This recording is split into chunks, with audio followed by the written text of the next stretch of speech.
Hi everyone, कैसे हैं आप सभी। आई होप आप सभी अच्छे होंगे और मैं हूं निधि पांडे फ्रॉम मेटा.com। और आज मैं लेकर आई हूं आपके लिए very important chapter that is respiration in organism. So respiration in organism से रिलेटेड हमने 2 लेक्चर के बारे में जो है रेस्पिरेशन से रिलेटेड कुछ टॉपिक के बारे में हमने डिस्कस कर लिया है। और फर्स्ट जो हमने स्टार्ट किया था वो था हमारा वाई डू वी रिस्पायर, हम रिस्पायर कैसे करते हैं, राइट। उसमें हमने रेस्पिरेशन के कुछ टाइप के बारे में देखा था, जिसमें रेस्पिरेशन 3 टाइप के होते हैं हमने आंसू पढ़ा था। जिसमें फर्स्ट आपका था सेलुलर रेस्पिरेशन, जो कि बहुत सिंपल सा है, जो कि आपके सेल्स में होता है। Which respiration is occurs to your cell is called cellular respiration, ये आपका कहलाता है। एंड सेकेंड आपका था एरोबिक रेस्पिरेशन, जो कि ऑक्सीजन के प्रेजेंस में होता है। थर्ड आपका एनएरोबिक रेस्पिरेशन था, जो अब्सेंस ऑफ ऑक्सीजन में होता है रेस्पिरेशन।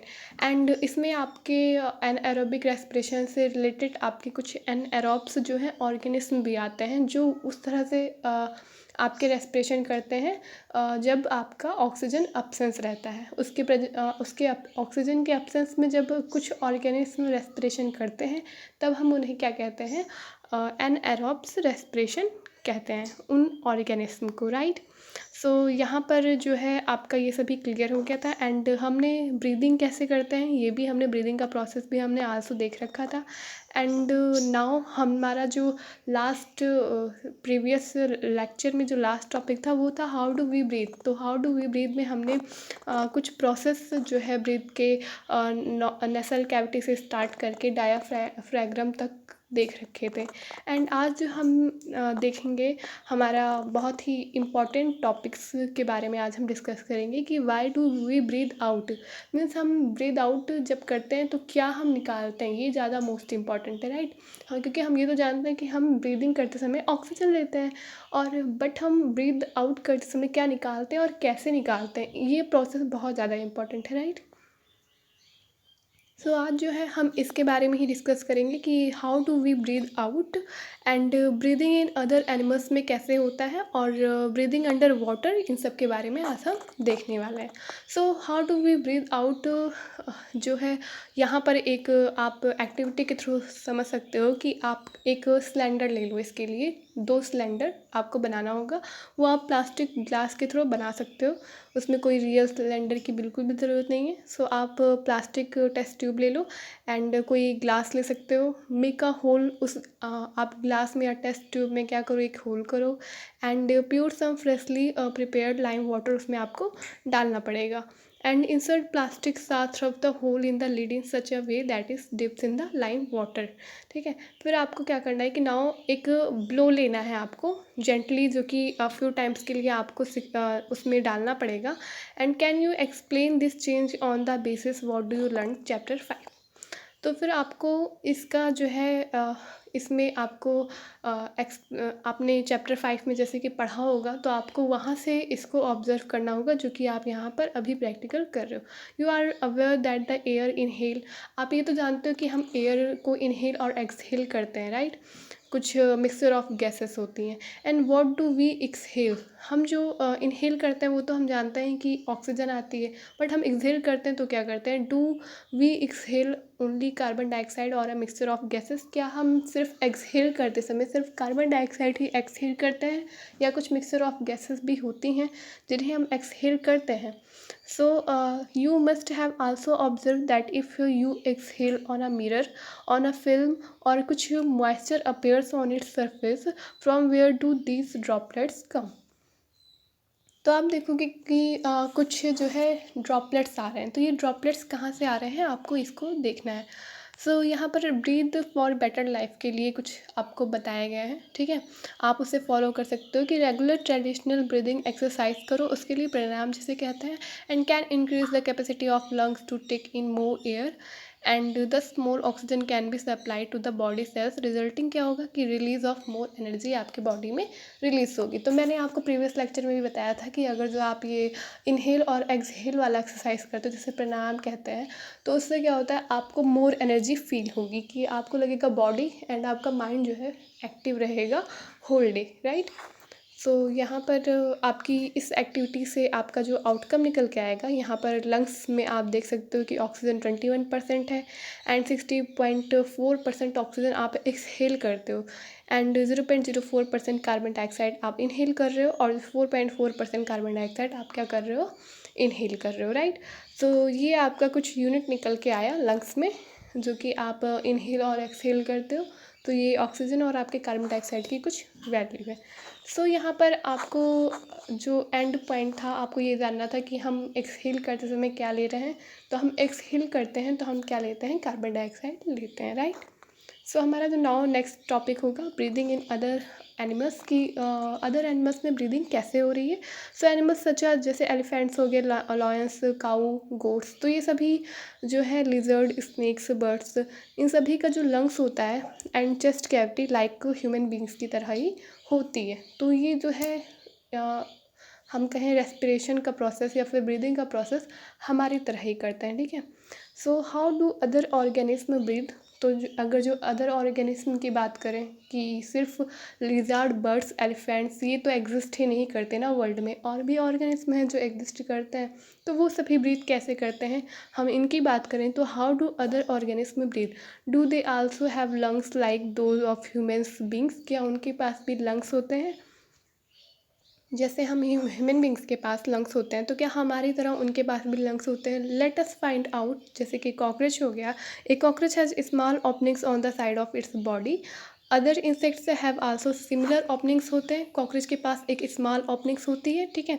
और अदर ऑर्गेनिज्म जो है उसके सिमिलर ओपनिंग्स होते हैं।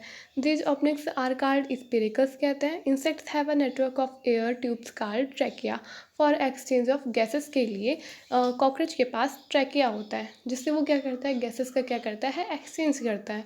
And oxygen rich air rushes through the spiracles into the trachea tubes and diffuse into the body tissue and reaches every cell of the body.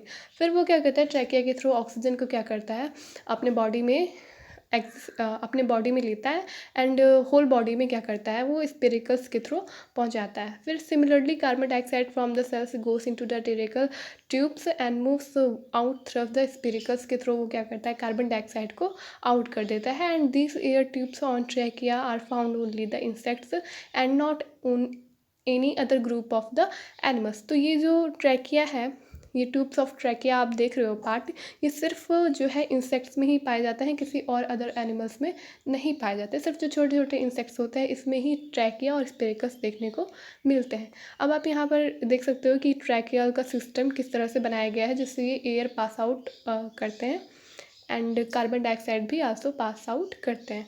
So earthworm का यहाँ पर बनाया गया है। और अर्थवॉर्म जो है आपने क्लास 6 में, चैप्टर 6 में पढ़ भी रखा होगा कि अर्थवॉर्म किस तरह से जो है किस तरह से वो सांस लेते हैं, ठीक है, वो ब्रीदिंग किस तरह से करते हैं। और मैंने प्रीवियस लेक्चर में आपको बताया भी होगा कि जो है अर्थवॉर्म अपने स्किन के थ्रू ही ब्रीदिंग करते हैं, राइट। उनमें कुछ अलग से अदर पार्ट नहीं होता ब्रीद करने के लिए, वो अपने स्किन के थ्रू ही क्या करते हैं, ब्रीदिंग करते हैं। सो हम देख लेते हैं कि रिकॉल फ्रॉम चैप्टर 6 में जैसे कि आपने पढ़ा है that earthworm breathe through their skins, कि वो क्या करते हैं, अपने स्किन्स के थ्रू क्या करते हैं, ब्रीद करते हैं। The skin of an earthworm feels moist and slimy on touching, जैसे gases can easily pass through हो जाते हैं, right. So breathing under water, अब अंडर जो वाटर में ब्रीद हो रहा है तो वो कैसे होता है, कुछ एनिमल्स जैसे वाटर में रहते हैं, तो जैसे एग्जांपल आप ले सकते हो फिश का, और इसको भी आपने प्रीवियस जो है क्लास 6 में पढ़ रखा है। आल्सो अपने चैप्टर 6 में इसका भी जिक्र हुआ होगा, आपने इसके बारे में भी ज़रूर पढ़ा होगा, राइट। इसके बारे में भी हमने डिस्कस किया होगा। सो फिश के बारे में देखें तो फिश की बात करें, आप आल्सो जानते हो कि वो गिल्स के थ्रू रेस्पिरेशन करते हैं, ब्रीदिंग करते हैं अपना। So can we breathe and survive in water, हम क्या वाटर में ब्रीद और सर्वाइव कर सकते हैं, हम नहीं कर सकते क्योंकि हम में क्या होता है, गिल्स नहीं होता। तो ऐसा क्वेश्चन आ सकता है कि हम कर सकते हैं, और क्यों नहीं कर सकते, because the absence of gills, क्योंकि हम में गिल्स नहीं होता। हम में नॉस्ट्रल्स, नेसल्स कैविटी होते हैं एंड डायाफ्रागम एंड लंग्स होता है। It's very important parts of human beings, right, जो कि कुछ एनिमल्स में भी होता है। So you have study in class 6 that गिव्स in fish help them to use oxygen dissolve in the water, जो कि क्या करता है, ऑक्सीजन जो कि पानी में डिसॉल्व होता है उसको क्या करता है, लेने में हेल्प करता है फिश के पास जो गिल्स होता है उसके थ्रू वो क्या करते हैं, ऑक्सीजन लेते हैं, ब्रीथ कर पाते हैं। You may wonder how gills help in breathing. तो gills are well supply with blood vessels. तो गिल्स क्या करती हैं, वो जो ब्लड वेसल्स होते हैं उनमें क्या करती हैं, ऑक्सीजन को सप्लाई करती हैं एंड गैसेस का एक्सचेंज करती हैं। आप यहाँ पर देख सकते हो, यहाँ पर गिल्स का फिगर बनाया हुआ है।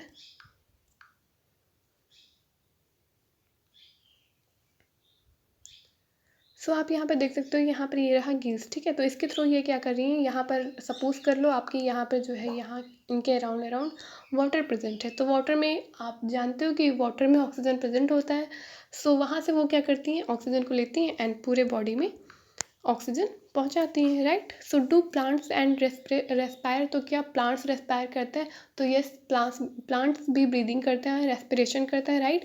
बट प्लांट्स जो है हम ह्यूमंस बींग्स की तरह वो ऑक्सीजन नहीं लेते, वो कार्बन डाइऑक्साइड लेते हैं। एंड कार्बन डाइऑक्साइड किससे, अपने इम्पॉर्टेंट पार्ट से, ठीक है। प्लांट्स अपने जो है हम कह अपने बॉडी के इम्पॉर्टेंट पार्ट लीफ से लेते हैं। लीफ में स्टोमेटा एक पार्ट होता है जिससे वो कार्बन डाइऑक्साइड लेते हैं, right. So like other living organism हो गया, जैसे कि plants also respire for their survival, as you learn in class 7th में भी हमने पढ़ रखा है।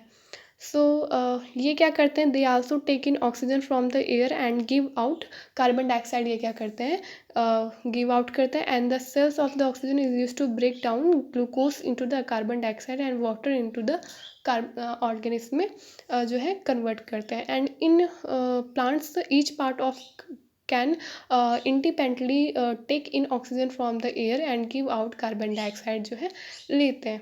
तो यहाँ पर आप देख सकते हो कि कार्बन डाइऑक्साइड का ये जो यहाँ पर प्लांट्स में ये जो फिगर दिखा रहा है, ठीक है, ये फिगर, तो ये किस चीज़ का फिगर है, ये रूट्स का फिगर है। Absorb air from the soil, ठीक है। तो ये जो क्या करता है कि ये सॉइल से एयर जो है एब्जॉर्ब करता है। तो प्लांट्स में सिर्फ कोई एक सोर्स नहीं होता कि वो ऑक्सीजन ले रहे हैं या ब्रीदिंग करते हैं, रेस्पिरेशन का सिर्फ एक प्रोसेस नहीं है। और ना ही उनमें न्यूट्रिशन करने का, मीन्स जो न्यूट्रिशन वो लेते हैं, फूड लेते हैं, उसका भी कोई एक प्रोसेस नहीं है। बट उनमें जो सबसे मोस्ट इंपॉर्टेंट पार्ट है वो है उनका लीव्स, जिसके थ्रू वो क्या करते हैं कि वो रेस्पिरेशन का प्रोसेस, या फिर हम कहें कि हम ऑक्सीजन कार्बन डाइऑक्साइड लेने का प्रोसेस, ब्रीदिंग करने का प्रोसेस लिप्स होता है, ठीक है। एंड और भी अदर जो पार्ट्स हैं उसमें आप देख सकते हो, जैसे ये रूट, तो रूट जो है अपना कौन सा रोल प्ले कर रहा है, आप जानते हो कि सॉइल में भी ऑक्सीजन प्रेजेंट होता है, वाटर में भी होता है, ठीक है। तो सॉइल से वो क्या करते हैं, रूट क्या करता है, रूट जो है कार्बन डाइऑक्साइड को लेता है और कुछ न्यूट्रिशन को भी लेता है जो प्लांट्स को चाहिए होता है, राइट। एंड प्लांट्स के ऑल पार्ट्स ऑफ बॉडी में पहुंचाता है। सो ऐसे जो है प्लांट्स के न्यूट्रिशन एंड रेस्पिरेशन का प्रोसेस फुलफिल हो जाता है प्लांट्स के कुछ पार्ट्स के थ्रू। सो आई थिंक आपको यहाँ तक बिल्कुल एवरी टॉपिक क्लियर हो गया होगा। और फिर भी कोई डाउट, कोई क्वेरी हो तो आप कमेंट बॉक्स में कमेंट कर सकते हो। यहाँ पर कुछ कीवर्ड्स दिए हुए हैं, जैसे कि एरोबिक रेस्पिरेशन, तो आप जानते हो प्रेजेंस ऑफ ऑक्सीजन के प्रेजेंस में जब कोई रेस्पिरेशन हो रहा है तो एरोबिक रेस्पिरेशन होगा। Anaerobic means absence of oxygen, ठीक है। ऑक्सीजन के एब्सेंस में रेस्पिरेशन हो रहा है तो एनएरोबिक रेस्पिरेशन है। इससे ही आप एनएरोब्स एनिमल्स को भी याद रख सकते हो। एंड ब्रीदिंग रेट, जो आपका ब्रीदिंग रेट निकल के आया था ऑक्सीजन और कार्बन डाइऑक्साइड का, इनहेल और एक्सहेल करते समय आप, वो आपका ब्रीदिंग रेट था। एंड सेलुलर रेस्पिरेशन, जबकि सेल्स में आपके जो रेस्पिरेशन होते हैं वो सेलुलर रेस्पिरेशन होता है। डायाफ्राम क्या होता है, आपने देखा, ठीक है, चेस्ट का जो पूरा आउटर अराउंड पार्ट है वो आपका डायाफ्राम है। एंड एक्सहेलेशन में क्या होता है कि आप जब कोई चीज़ कार्बन डाइऑक्साइड को एक्सहेल कर रहे हो, बाहर निकाल रहे हो, तो आपका एक्सहेलेशन का प्रोसेस है। गिल्स जो कि फिश में आपके प्रेजेंट होती हैं, जो कि क्या करती हैं, ऑक्सीजन लेने में हेल्प करती हैं। लंग्स हम ह्यूमन बींग्स में होता है। इनहेलेशन मीन्स आप ऑक्सीजन को ले रहे हो, वो प्रोसेस जिस प्रोसेस के थ्रू आप ऑक्सीजन लेते हो, ठीक है, इनहेल करते हो, वो आपका इनहेलेशन होता है। स्पायरेकस और ट्रैकिया, स्पिरिकल्स जो है आपके कॉकरेच में होता है, ट्रैकिया आल्सो आपका कॉकरेच में होता है। रिब्स हम ह्यूमन बॉडी में होते हैं। ओके, सो ये आपने देख लिया, ठीक है। कुछ कीवर्ड्स भी मैंने यहाँ पर आपको डिस्कस कर दिया। आपको यहाँ पर जो डाउट, कुछ क्वेरी होगा तो आपका शायद क्लियर हो गया होगा। और फिर भी आपको कुछ अनदर डाउट और क्वेरी है तो आप कमेंट बॉक्स में कमेंट करके पूछ सकते हो, right. So and the lecture, आपको ये वीडियो कैसा लगा प्लीज़ कमेंट बॉक्स में कमेंट करके ज़रूर बताएं। लाइक करें, शेयर करें एंड सब्सक्राइब करें। Thank you so much.